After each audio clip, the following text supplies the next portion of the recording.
Perkenalkan, nama saya Vina Vania dari kelas 11-2.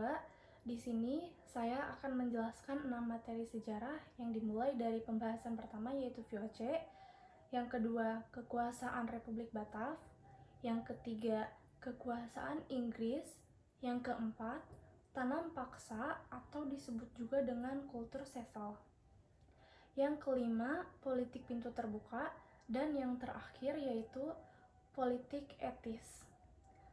Pembahasan pertama yaitu VOC. Bangsa Belanda pertama kali datang di wilayah Nusantara sekitar tahun 1956. Kurang lebih 4 kapal ekspedisi Belanda sampai di pelabuhan Banten yang dipimpin oleh Cornelis de Houtman dengan tujuan untuk berdagang, akan tetapi ditolak oleh penguasa Banten pada saat itu karena Cornelis de Houtman dianggap seseorang yang sifatnya arogan. 2 tahun kemudian, ekspedisi Belanda datang lagi di pelabuhan Banten yang dipimpin oleh Jacob van Eyck yang berhasil mengambil simpati dari penguasa Banten. Lalu berdagang hingga tahun-tahun berikutnya, persaingan perdagangan antara bangsa Eropa di sana semakin meningkat. Kemudian dibentuklah VOC pada tahun 1602. Tujuan dibentuknya VOC yaitu menghindari persaingan antar pedagang Belanda, mengatasi persaingan dengan pedagang Eropa lainnya, dan menguasai dan memonopoli perdagangan rempah-rempah. Yang awalnya VOC sebagai kongsi dagang, namun dalam perkembangannya VOC dijadikan wakil pemerintahan Belanda di Indonesia. Dengan begitu, VOC mendapatkan hak istimewa atau disebut juga dengan hak oktroy, yang berupa hak mencetak uang sendiri, hak memelihara angkatan perang, hak memerintah daerah yang diduduki, hak melakukan perjanjian dengan raja, hak monopoli perdagangan rempah. Peran VOC bukan hanya sebagai kongsi dagang, akan tetapi berperan dalam politik dan militer, hingga menciptakan angkatan laut yang berhasil merebut benteng pertahanan Portugis. Keberhasilan VOC tersebut menyebabkan Heren Zeventien selaku pengelola kewalahan mengelola VOC sehingga Dewan 17 tersebut itu menunjuk Peter Both sebagai gubernur VOC pertama yang bertugas menata kelembagaan VOC. Dengan ketentuan tersebut, Heren Zeventien mempertanggungjawabkan kinerjanya kepada raja. Dengan itu menyebabkan kepengurusan VOC lebih dekat dengan raja dibanding pemegang saham. VOC mengalami penurunan pendapatan dikarenakan besarnya pengeluaran pemerintah untuk membiayai perang. Selain karena itu, pegawai VOC memiliki hobi hidup dengan gaya yang mewah atau berlebihan dan mengedepankan kepentingan pribadi. Oleh karena itu, VOC disebut sebagai vergaan under korupsi, artinya tenggelam karena korupsi. Akibat hal-hal buruk tersebut, saham dan daerah kekuasaan VOC diambil oleh pemerintah Belanda pada tanggal 31 Desember 1799. VOC resmi dibubarkan. Yang kedua yaitu pembahasan mengenai Republik Batav di Indonesia. Pada tahun 1795, pasukan Prancis menyerbu Belanda. Muncul kelompok Prancis yang disebut kaum patriot yang menghendaki Belanda menjadi negara kesatuan. Hal ini membuat Raja Willem V melarikan diri ke Inggris dan Belanda pun berhasil dikuasai oleh Prancis. Di Belanda, Prancis kemudian membentuk pemerintahan baru bernama Republik Batav yang dipimpin oleh Louis Napoleon, adik dari Napoleon Bonaparte. Perkembangan politik di Belanda ini mempengaruhi kondisi politik di Indonesia. Akhirnya, pemerintahan Indonesia pun di bawah kekuasaan Republik Batav. Raja Willem V yang telah melarikan diri ke Inggris, tepatnya di kota Kew, mengeluarkan surat perintah dengan istilah surat-surat Kew yang berisi perintah kepada Belanda agar menyerahkan wilayah Belanda kepada Inggris, bukan kepada Prancis. Seluruh daerah bekas kekuasaan VOC di Kepulauan Nusantara untuk mempertahankan Kepulauan Nusantara dari Inggris, Louis Napoleon menunjuk seseorang dari kaum patriot bernama Herman Willem Daendels.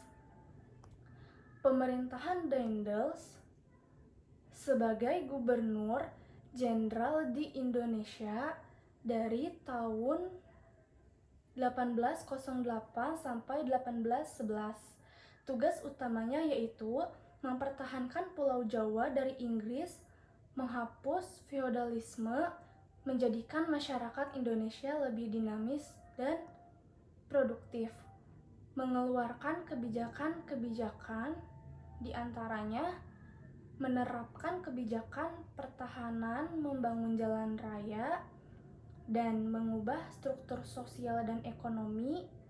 Namun, kebijakan-kebijakan ini menyebabkan penderitaan dan kemiskinan bagi rakyat. Pada masa Daendels mengubah administrasi, peradilan, dan pemerintahan kolonial, menjual tanah kepada swasta, dan mengenakan pajak untuk memperbaiki keuangan Belanda. Kesalahan terbesar Daendels yaitu menjual tanah kepada pihak swasta, dan hasil dari penjualan tersebut digunakan olehnya untuk memperkaya diri sendiri. Akibatnya, Daendels dipecat. Setelah itu, Louis Napoleon menunjuk John Willem Jansen untuk menggantikan Daendels yang dimulai bertugas pada tahun 1811. Akan tetapi, Jansen tidak dapat berbuat banyak. Akibatnya, serangan pasukan Inggris di Batavia tanggal 4 Agustus tahun 1811 tidak dapat ditahan oleh pasukan Jansen.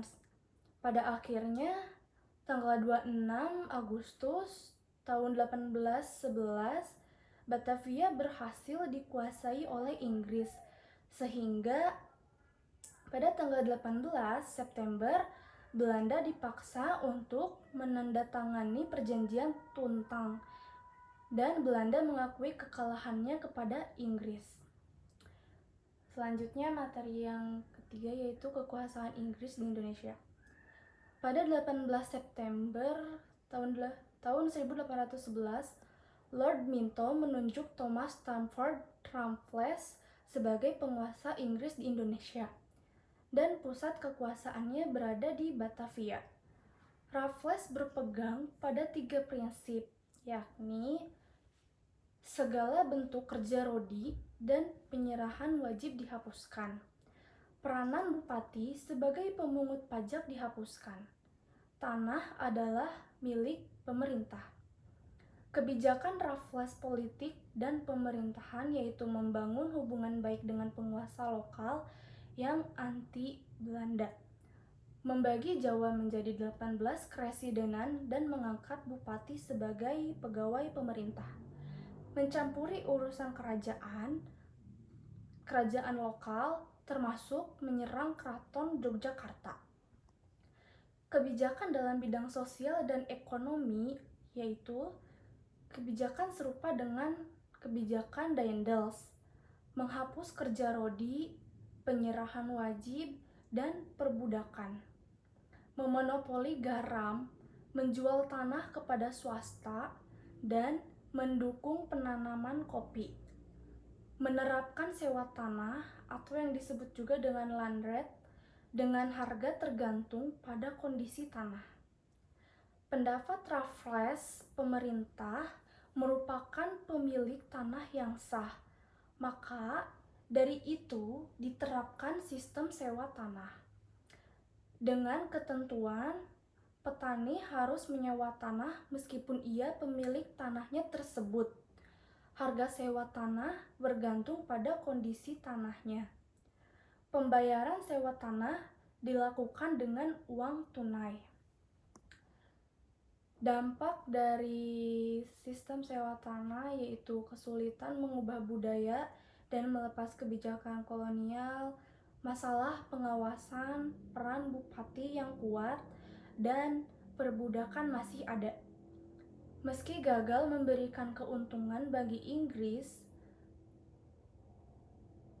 meninggalkan dampak positif juga seperti buku sejarah, Kebun Raya Bogor, dan Rafflesia Arnoldi. Pergantian kepemimpinan, Raffles digantikan oleh John Vandal pada tahun 1815. Jawa harus diserahkan kembali kepada Belanda pada tahun 1816. Materi selanjutnya yaitu mengenai tanam paksa atau kultur sesel. Dimulai dari kekuasaan kolonial Belanda 1816, Belanda mengalahkan Inggris di Tuntang Salatiga pada tahun 1816, memulai kekuasaan kolonial mereka di Indonesia. Adanya sistem tanah paksa pada tahun 1830 sampai 1877. Johannes van den Bosch mengusulkan sistem tanah paksa untuk memperbaiki krisis ekonomi Belanda. Tanam paksa atau kultur sesel mengharuskan petani pribumi menanam tanaman ekspor seperti kopi, tembakau, tebu, dan nila. Dan terjadi penyelewengan pelanggaran hak asasi manusia dan penderitaan bagi rakyat pribumi.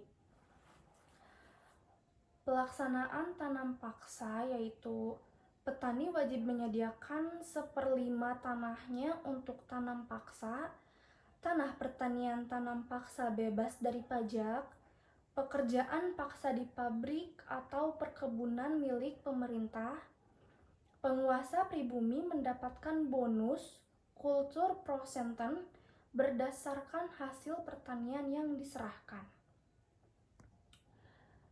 Perlawanan dan kritik terhadap sistem tanam paksa yaitu munculnya kelompok liberal dan buku seperti Max Havelaar oleh Multatuli.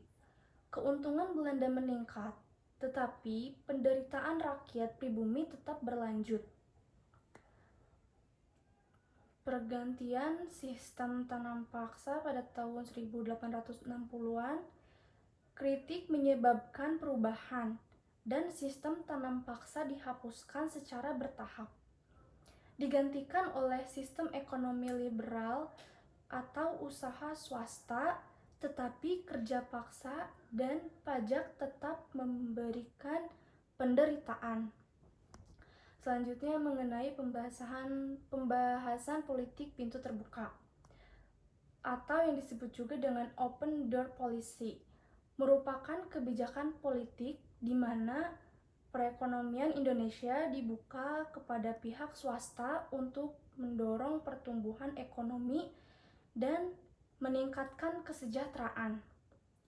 Latar belakangnya politik pintu terbuka yaitu adanya penyimpangan sistem tanam paksa yang menyebabkan penderitaan, berkembangnya paham liberalisme setelah Revolusi Prancis, kemenangan kaum liberal di parlemen Belanda, keinginan pengusaha Belanda menanamkan modal di Indonesia. Dampak Traktat Sumatera pada tahun 1871 memberikan kebebasan dan kewenangan bagi pihak swasta. Kebijakan politik pintu terbuka pada tahun 1870 yaitu sistem tanam paksa dihapuskan, ekonomi diserahkan kepada pihak swasta, investor asing masuk dari Belanda, Eropa, dan Cina.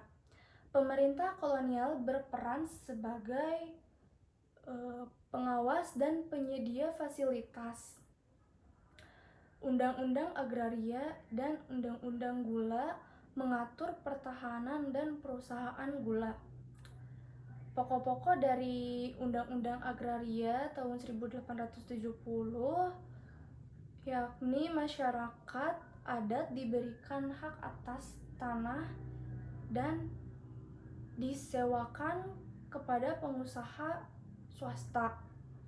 Pengusaha bisa menyewa tanah dari gubernur dalam waktu 75 tahun.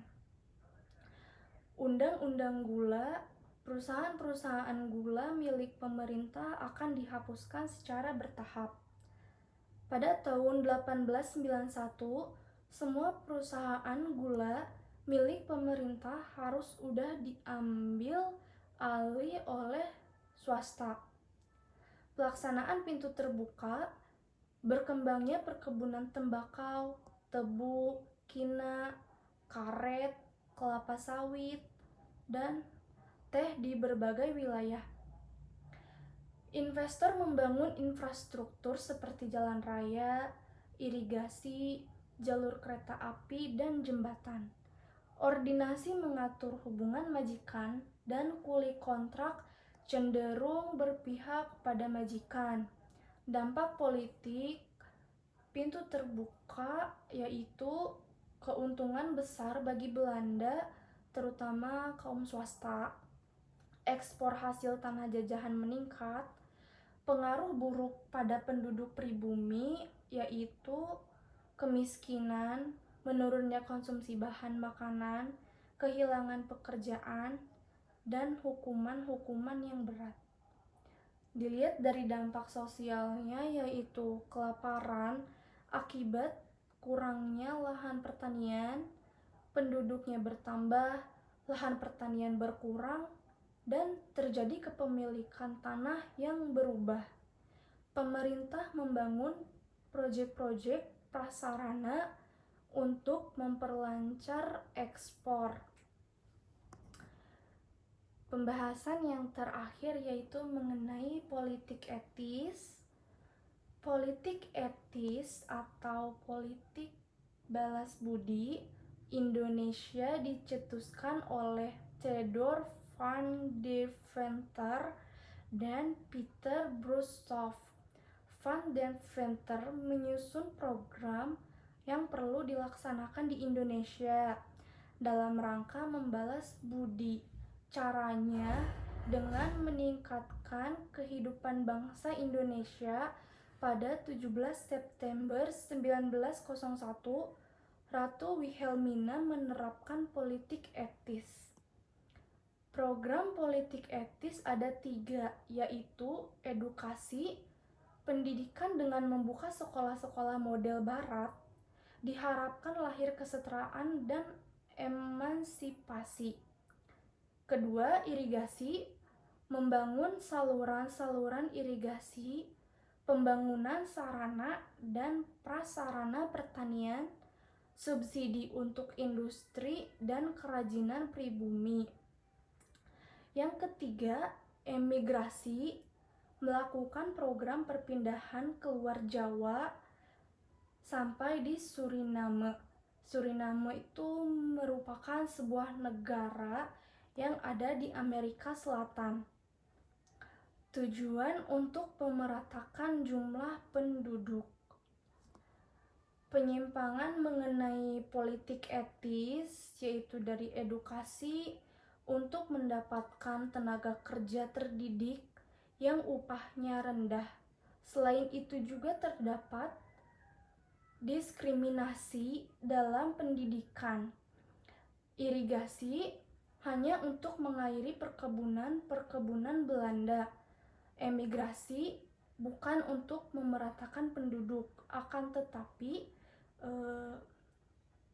untuk memenuhi tenaga kerja di perkebunan luar Jawa. Dampak dari politik etis, yaitu dari pendidikan, berdirinya sekolah-sekolah, munculnya kaum terpelajar, sarana dan prasarana. Dari pertanian, saluran air, waduk, dan transportasi.